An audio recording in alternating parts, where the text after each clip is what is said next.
Hey, No I listeners, I wanted to hop on this week and quickly address one question that I've never really talked about on the podcast before. And that is, why am I still a Christian?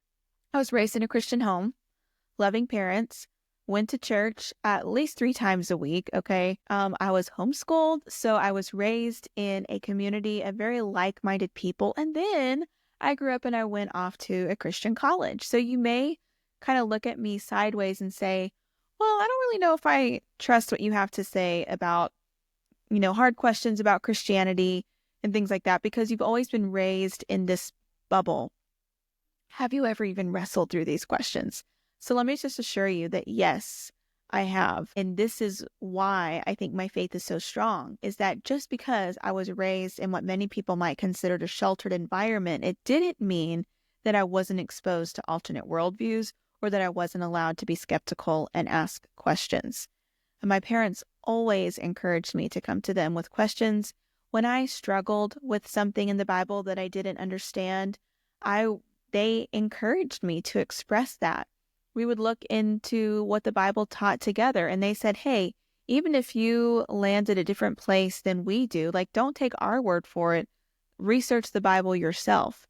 And now again, a lot of people may be asking the question, how can I know the Bible is even true? Which is why we had last week's episode with Josh Barnes addressing that issue.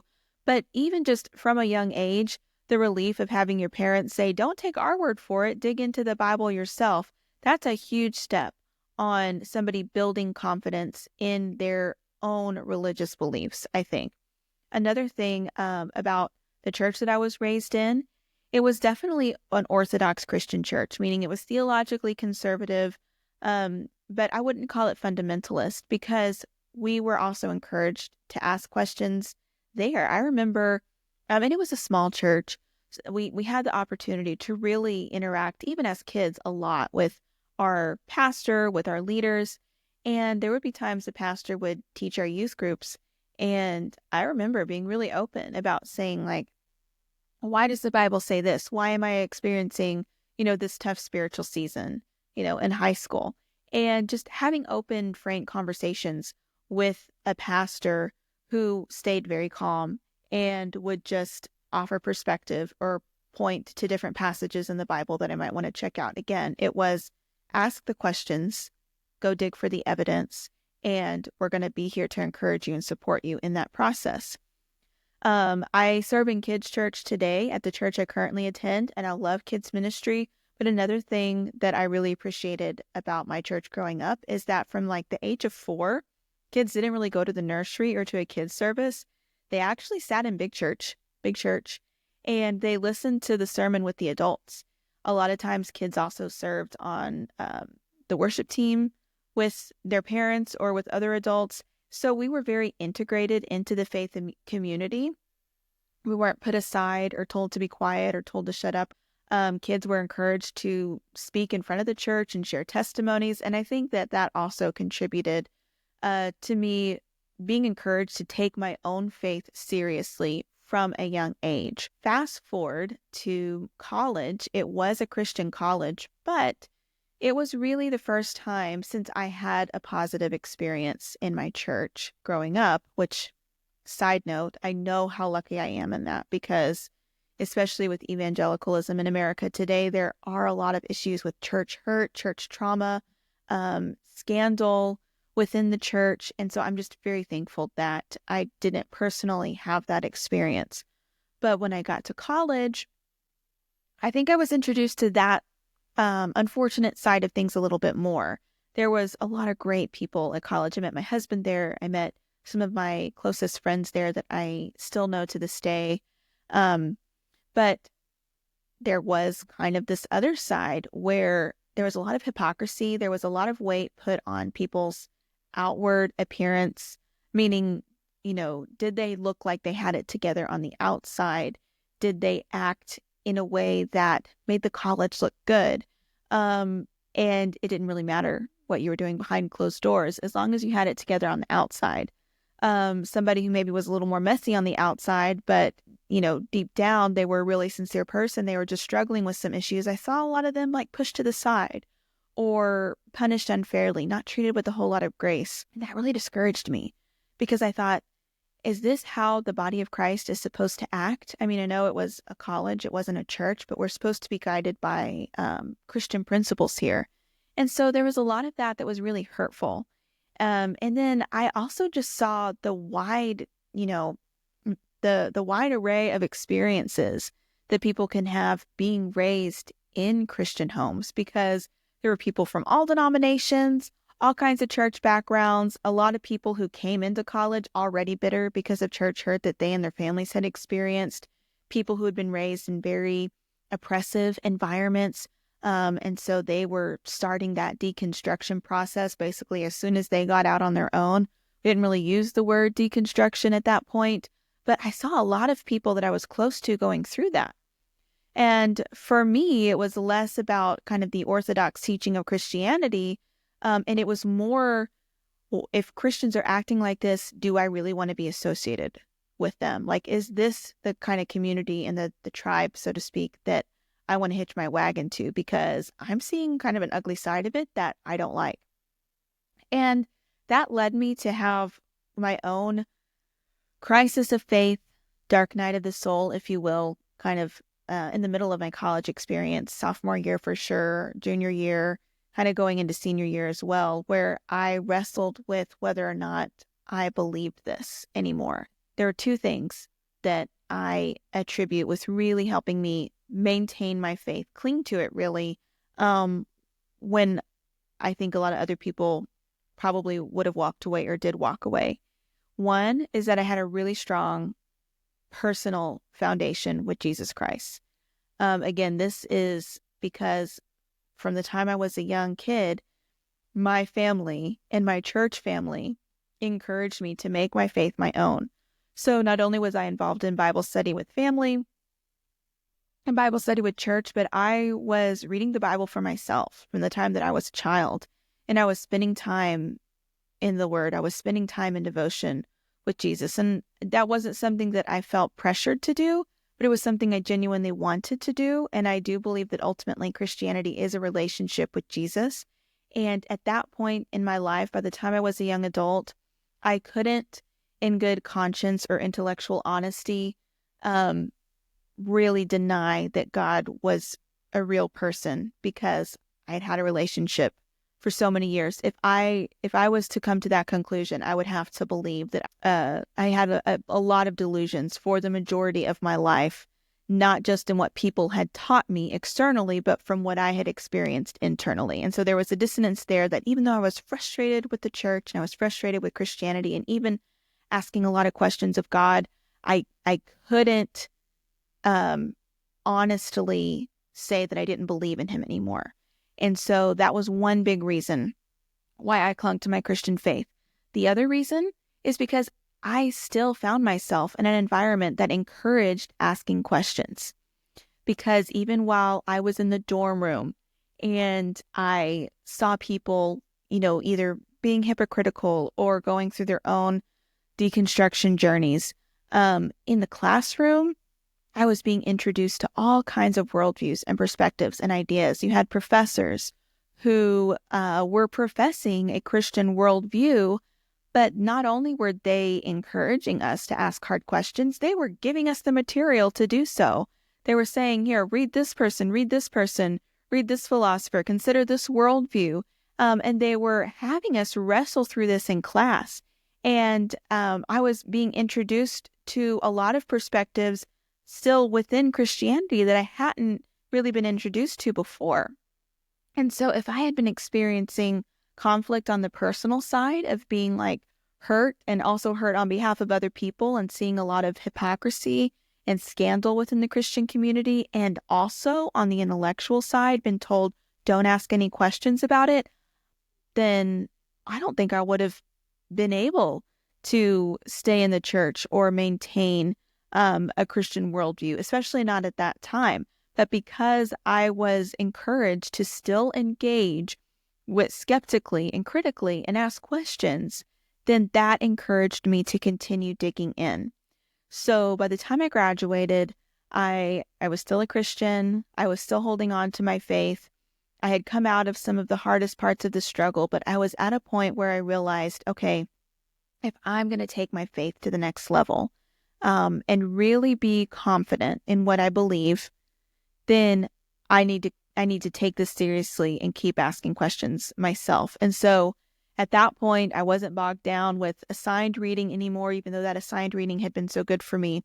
I started listening to audiobooks because my eyes were tired from college. And it took me a couple of years before I was actually able to read a physical book. That's another conversation. But I started listening to a lot of audiobooks on apologetics.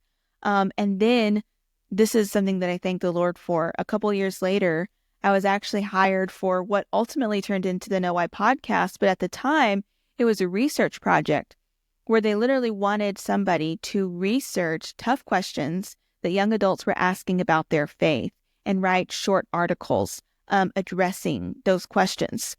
And basically as if they were talking to somebody who was skeptical. And here I was, somebody who was skeptical, somebody who was trying to understand my faith for myself, given an excuse through work to be able to spend hours intentionally researching these issues and asking these questions and looking at the evidence. My faith grew so much during that time because I realized just how much evidence there was for the beliefs that I had been taught. And once again, I was always surrounded, and I'm so thankful for this, by family and close lifelong friends who were supportive of me even when I was struggling, even when I was wrestling with what I really believed and what it meant to be a Christian and asking these hard questions. And so the reason that I really am focusing on this part of why I am still a Christian and think that this is such a big key actually goes back to an interview that I did recently when I was guest hosting Point of View radio talk show. And so I had the opportunity to talk with Ken Samples, who's a philosopher, and he co-wrote an article for the Worldview Bulletin newsletter, which you can get on Substack. I'll link it here. The article is so good. He co-wrote it with Mark Perez. The title is Education, Indoctrination, and Propaganda. And we hear about indoctrination and propaganda, usually in a political context, a lot these days. And so he goes through and really helps us understand what all of those are. And he lists 7 things that distinguish a true education from propaganda. And again, this is often, in the context of politics or what's being taught at universities or in schools that parents are concerned about. But I asked him, do you think this applies to religious communities as well? Do you think that sometimes the church makes the mistake of propagandizing rather than truly educating, even if it's out of good intentions? And he said, yes. So here again, I'll link the article so you can read the whole thing, but here are a few markers of an education versus propaganda. Education introduces disagreements instead of shielding them. Discovering genuine knowledge and truth about life in the world is seldom without controversy and disagreement among people. So even if the school, or hear this, a church, has a particular worldview focus, alternative views are presented accurately and given a thoughtful discussion and comparison when there is true education. Okay? So this is something that I feel like I had certainly in college and even growing up as well, because we would discuss different worldviews at home. We would discuss different worldviews in church and in youth group. Education examines both sides instead of just one side.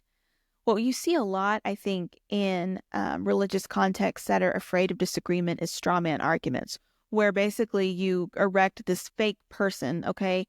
You say, here's the person that we disagree with or the side we disagree with, and we're going to attack straw man instead of the real thing. And so if a kid is raised to believe that person X believes this, and then they go out into the real world and they find out that person X actually doesn't believe that, their beliefs are actually different than that, they're not going to have any context or understanding of how to address that, especially when it diverges from the worldview that they were raised in. And so if you really want to give people a firm footing in their own worldview, then you have to talk about both sides of an issue. You have to introduce them to that, and you have to do it honestly and fairly. Education promotes intellectual inquiry, not deception. Again, encouraging questions, encouraging critical thinking and skepticism. Education encourages dialogue over monologue. Again, this is where I think even being raised in a church where kids were a part of the faith community and a part of the services and a part of the conversations rather than just being preached at all the time, I think that was key for me. A true education is also going to discuss the pros and cons of an issue. Propaganda is not going to introduce disagreements. Propaganda is scared of disagreements. Propaganda is only going to attack straw men. It's not going to really fairly look at an alternative viewpoint. Propaganda is not going to address pros and cons. So if you are listening to this, you may be thinking, I don't know if I was truly educated in the religious context that I was raised, because disagreement wasn't allowed. The alternative worldviews were not discussed. I wasn't really taught what other people think and how I should respond to that. So first of all, if that was your experience, then I'm sorry, because that's not the way it's supposed to be.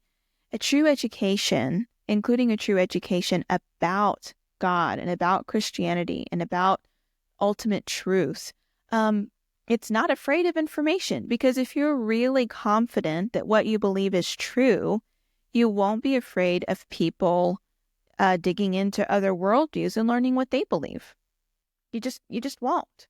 And so I encourage you, if you were not raised in an environment that allowed you to ask questions and be skeptical and have doubts, and if that caused you to walk away, I encourage you to ask those questions now. Address those doubts. Be skeptical, but don't reject an entire worldview, an entire system of belief, an entire way of understanding the world. Don't reject God and Christianity just because misguided people in your youth prevented you from really asking questions and seeking. You have the freedom to seek now. And on the No Why podcast, we don't want you to just have blind faith like we talked about last week with Josh Barnes. We want you to have evidence. We want you to know why you believe what you believe. Even if you listen to this podcast and you're like, I still land at a different place from you, that's fine. But at least you've looked at the evidence, and at least you are really engaging with the information and the different perspectives. So I encourage you. You have the freedom now. This is really important. We're talking about, life's biggest questions here, potentially with eternal significance. I believe with eternal significance. So take the opportunity to educate yourself now by really looking at the issues, digging into those questions that you weren't allowed to ask before, and then see where you land. Because if I hadn't been allowed to do that at different points throughout my life, including when I was struggling, I don't think I'd be a Christian today. But I thank the Lord for the opportunity that I had to ask those questions and wrestle with those questions. And it's something that I'm going to, with the Lord's blessing and with His grace, continue to teach my kids to do the same thing and continue to explore and ask those questions myself. So I hope you have a great week.